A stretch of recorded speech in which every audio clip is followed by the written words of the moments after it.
Hello दोस्तों। यहाँ पे हम लोग एक क्वेश्चन की बात करेंगे आज। और वो क्वेश्चन अपना बहुत सिंपल सा है, बहुत सिंपल सा क्वेश्चन है। और आपका एक्चुअली ये क्लास 9th का है। आपका एक चैप्टर है फोर्स वाला, उस चैप्टर का क्वेश्चन है। अपना फिजिक्स का चैप्टर है, वो क्लास 9th का साइंस का है।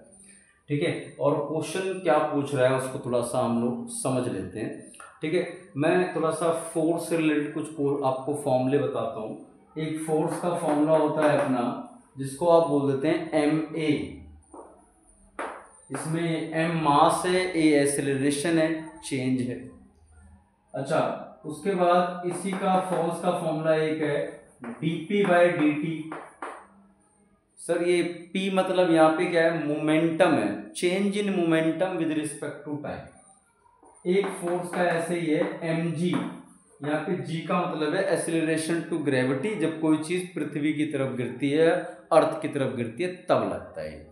ठीक है। ये तीन फॉर्मूले हैं अपने पास फोर्स के।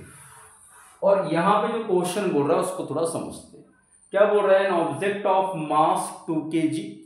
ठीक है, ऑब्जेक्ट का मास 2 kg है, is sliding with a constant speed. किसी चीज पे स्लाइड कर रहा है, जैसे आप स्लाइड झूला होता है उसके ऊपर स्लाइड कर रहे हैं।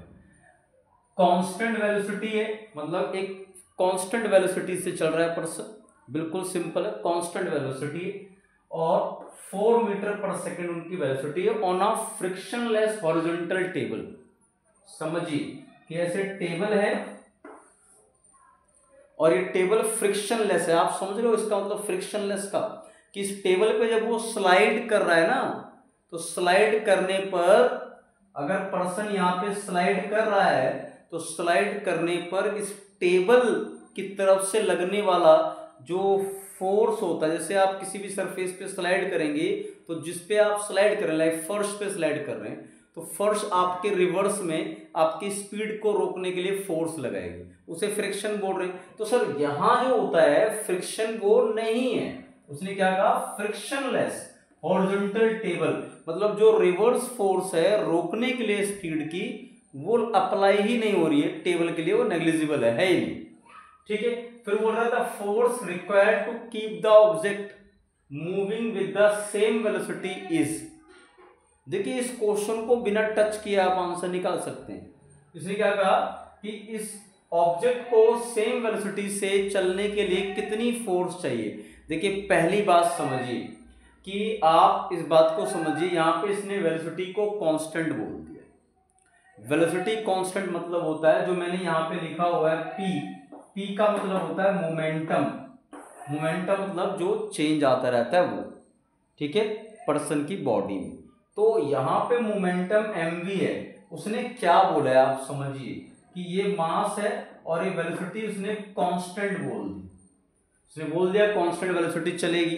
तो बेटे जब कांस्टेंट वेलोसिटी है तो ये मोमेंटम भी क्या हुआ, एक तरह से कांस्टेंट हो गया।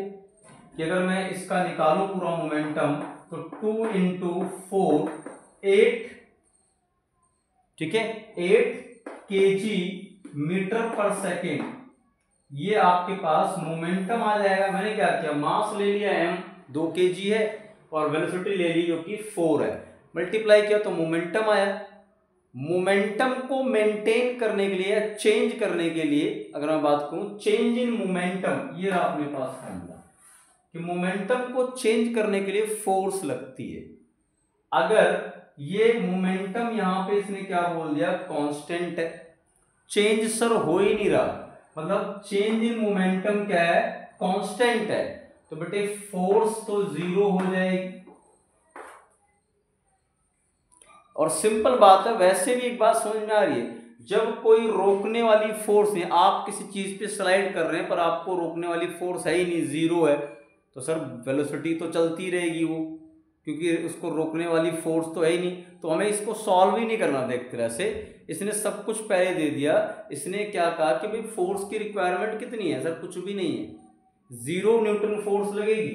क्यों, क्योंकि यहाँ पे ऑब्जेक्ट को रोकने वाली स्पीड तो कोई है नहीं, तो मुझे बाहर से फोर्स लगा के मेंटेन थोड़ी करना पड़ेगा, वो अपने आप ही बॉडी चल रही है। और उसको किसी भी तरह की जो फोर्स रोकने वाली थी सरफेस वाली, जैसे यहाँ पे उसने क्या बोल दिया, फ्रिक्शनलेस।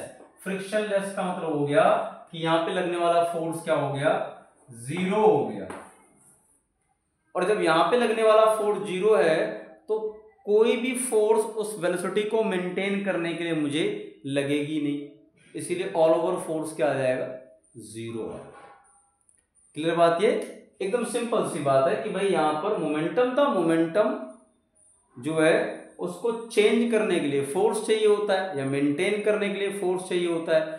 तो वो फोर्स कब चाहिए, जब कोई उस मोमेंटम को रोकने वाला हो, उसकी वेलोसिटी को कम करने वाला हो, और वो होती है सरफेस जिससे स्लाइड करके या टकरा के उसकी मोमेंटम कम होगी। पर यहाँ तो वही नहीं, जब वो जीरो है तो वो एक ही स्पीड से चलती रहेगी, कोई जरूरत ही नहीं पड़ेगी उसे। तो इसीलिए यहाँ पे बाहर से लगने वाला फोर्स आपका क्या हो जाएगा, जीरो, आपको कुछ लगाना ही नहीं। क्लियर है, ध्यान रहेगी बात। तो ये क्वेश्चन ध्यान रखिएगा, बहुत इंपॉर्टेंट है। इसमें शायद हम मल्टीप्लाई करके कभी 8 लिख देंगे, कुछ लिख देंगे, सर नहीं आएगा, जीरो आएगा फोर्स। क्या बोला इसने, the force required to keep the object moving with the same velocity. Sir कोई फोर्स की रिक्वायरमेंट नहीं, क्योंकि वहां पे उसकी वेलोसिटी या उसकी स्पीड को कम करने वाला कोई फ्रिक्शन फोर्स नहीं है, जीरो है सर। जब फ्रिक्शन फोर्स जीरो है तो आपको बाहर से ही फोर्स लगाने की कोई जरूरत नहीं है, तो वो भी क्या होगी, जीरो होगी। क्लियर है, तो ये बिल्कुल सिंपल सा कॉन्सेप्ट था और एक क्वेश्चन था, होपफुली ये समझ में आया होगा। चलो, थैंक यू।